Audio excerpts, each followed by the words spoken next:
జీవితాలు ఉద్ధరిస్తామని చెప్తున్నారు. జీవితాలు శాశ్వతం కాదు, రాజకీయాలు కూడా అంతే. మాట తప్పటం, మోసగించటం, వ్యక్తిగత స్వార్థం కోసం వ్యవస్థల్ని, ప్రజల్ని బలిపెట్టడం అంత ఆరోగ్యకరం కాదు. ప్రత్యేక హోదా వల్ల ప్రయోజనం లేదన్న అబద్ధాన్ని ఎన్నిసార్లు ఎంత గట్టిగా చెప్పినా ప్రజలకు నిజమేంటో అర్థం కాకుండా పోదు. ఆంధ్రప్రదేశ్కు ప్రత్యేక హోదా ఇవ్వలేమని తేల్చేసిన నేతలు అది చాలదన్నట్టు అసత్య, అర్ధసత్య వాదనలను తెరమీదకు తెస్తున్నారు. ప్రత్యేక హోదాతో ప్రయోజనం పెద్దగా ఉండదంటూ వేదికలెక్కి ప్రసంగాలు చేస్తున్నారు. కానీ వాస్తవానికి ప్రత్యేక హోదా పొందిన రాష్ట్రాల పురోగతిని పరిశీలిస్తే నేతల వాదన పూర్తిగా నిరాధారమని తేలిపోతుంది. హిమాచల్ ప్రదేశ్, ఉత్తరాఖండ్తో పాటు ప్రత్యేక హోదాను కలిగి ఉన్న ఈశాన్య రాష్ట్రాలు కూడా అభివృద్ధిలో దూసుకుపోతున్నాయి. ఇందుకు తగిన గణాంకాలు స్పష్టంగా కనిపిస్తున్నాయి. మరి నేతలు ప్రత్యేక హోదాతో ప్రయోజనం లేదని ఎందుకు వాదిస్తున్నారు? వారి వాదనతో ఏపీ సీఎం చంద్రబాబు ఎందుకు ఏకీభవిస్తున్నారు? ఇది ఇవాల్టి 9 PM విత్ రవిప్రకాష్ లో ప్రధానాంశం.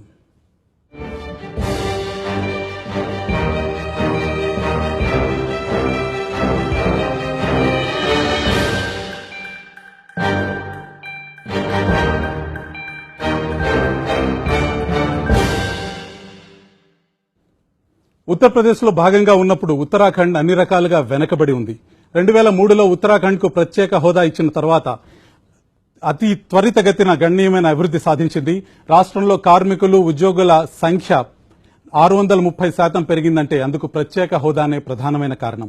హిమాచల్ ప్రదేశ్ పరిస్థితి అంతే. కల్లోల జమ్మూ కశ్మీర్ కూడా ప్రత్యేక హోదాతో కొన్ని రంగాల్లో అభివృద్ది చెందుతుంటే ఆశ్చర్యం కలుగుతున్నా అది అక్షరాలా నిజం. ఇలా చెప్తూ పోతుంటే ఎన్నో అంశాలు ప్రత్యేక హోదాను అనుభవిస్తున్న రాష్ట్రాల విషయంలో మనకు కనిపిస్తున్నాయి. దేశంలో 11 రాష్ట్రాలు ప్రత్యేక హోదాను కలిగి ఉన్నాయి. వాటికి సంబంధించిన వివరాలు ముందుగా చూద్దాం. సమైక్యాంధ్రప్రదేశ్ లో 10 ఏళ్ల జీడీపీ వృద్ధి 4.5 రెట్లు కాగా, ప్రత్యేక హోదా కలిగిన చిన్న రాష్ట్రాల జీడీపీ గ్రోత్ రేట్ 5-6 రెట్లు నమోదైంది. ఉత్తరాఖండ్ ఫిక్స్డ్ క్యాపిటల్ 10 ఏళ్ల కాలంలో 10 రెట్లు పెరగడానికి కారణం ప్రత్యేక హోదానే.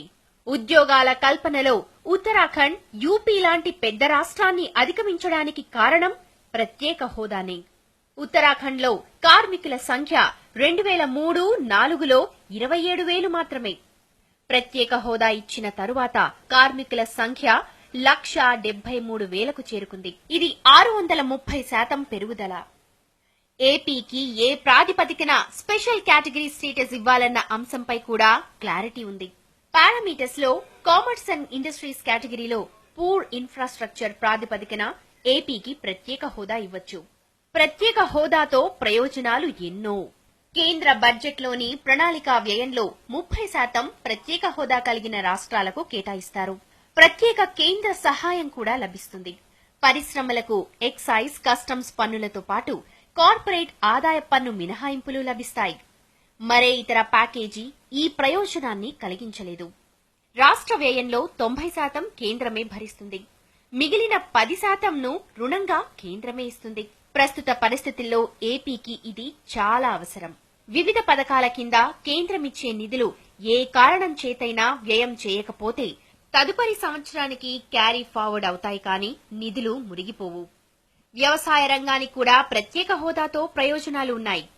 ముడి, ద్రవ ఎరువుల ప్రయోజనాల కింద ఒక్కో రైతుకు సుమారు 4,000 రూపాయల ప్రయోజనం దక్కుతుంది. పంటల బీమా ప్రీమియంలో 50% కేంద్రమే భరిస్తుంది. ప్రత్యేక హోదా వల్ల కలిగే ప్రత్యేక ప్రయోజనాలు ఏం లేవనే నేతల మాటలు పచ్చి అబద్దాలు. దేశంలో ప్రత్యేక హోదా కలిగి ఉన్న 11 రాష్ట్రాల దశ స్టేటస్ పొందిన తర్వాతే మారిపోయింది. 8 ఈశాన్య రాష్ట్రాలతో పాటు ఉత్తరాఖండ్, హిమాచల్ ప్రదేశ్, జమ్మూ కాశ్మీర్ స్పెషల్ స్టేటస్ కలిగి ఉన్నాయి. అరుణాచల్ ప్రదేశ్ జీడీపీ 10 ఏళ్లలో 2,368 కోట్ల నుంచి 13,382 కోట్లకు చేరింది. అసోం జీడీపీ 47,000 కోట్ల నుంచి 1,62,000 కోట్లకు చేరుకుంది. హిమాచల్, జమ్మూ కాశ్మీర్ జీడీపీ 10 ఏళ్లలో 5 రెట్లు, ఉత్తరాఖండ్ జీడీపీ 6 రెట్లు పెరిగింది. ఉపాధి కల్పనలో హిమాచల్ ప్రదేశ్ అద్భుతమైన ప్రగతి సాధించింది. హిమాచల్ కు హోదా ప్రకటించక ముందు ఉద్యోగులు, కార్మికుల సంఖ్య 25,000 మాత్రమే. హోదా ఇచ్చిన తర్వాత 10 ఏళ్లలో 1.84 లక్షలకు ఉద్యోగులు, కార్మికుల సంఖ్య చేరుకుంది.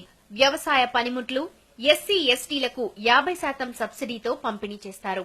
వ్యవసాయ పనిముట్ల కొనుగోళ్లకు తీసుకునే రుణానికి 90% వడ్డీ మినహాయింపు లభిస్తుంది. ఒక్కో రైతుకు గరిష్టంగా 15,000 రూపాయల వరకు ప్రయోజనం లభిస్తుంది. ప్రత్యేక హోదాతో ప్రయోజనాలు పక్కాగా కనిపిస్తుంటే నేతలు మాత్రమే ప్రత్యేక హోదా కంటే ప్యాకేజీనే బెటర్ అని ఎందుకు